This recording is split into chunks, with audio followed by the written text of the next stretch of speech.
voilà léegi comme ni ngeen ko gisee nii lii ay photo la yi nga xamante ne dama ko jël ci livre bi ngir partager ko ak yéen comme ni ngeen ko gisee maire bi moo nekk nii maanaam ñu koy interviewé ku koy interviewé benn journaliste bu siiw la bu ay benn cheikh xam naa ñi nga xamante ne kii nañ tuuti âgé nañ tuuti dinañ ko xam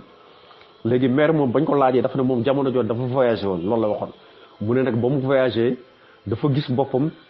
ci lu mel ni benn désert waaye nee na désert bi suuf si dafa weex tàll suuf si dafa weex tàll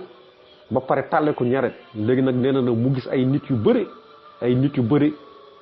jóge si kaw asamaan si maanaam di wàcc si suuf soosu waaye nee na suñu wàccee si suuf soosu dafa mel ni suuf si suñu ñëwee si suuf si rek dañuy nuuru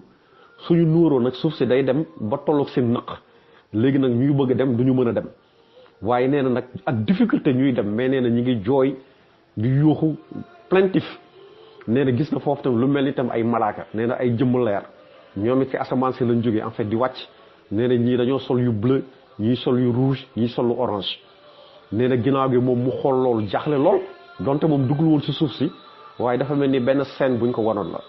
par la suite mi ngi taxaw jaaxle tiim loolu yëpp mu ne ci xolam lii lan la ak fan laa nekk nee na benn ange moo wàcc ci moom ne ko Coumba Touré ñii nga xamante ne dañoo amel niti ak maanaam suñu ñëwee keroog yombal xiyam maanaam nii la leen suñu borom subhanahu wa taala di def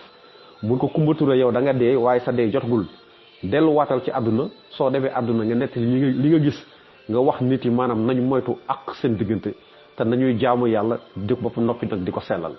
Coumba Touré loolu la wax li ma leen wax ni journaliste yi relaté nañ ko fii lii benn extrait Soleil la woon Soleil 1984 journaliste yi am na li ñu si relaté mais man par la suite dem naa këram ba gis ses enfants tam ñu gën ma si jox yeneen information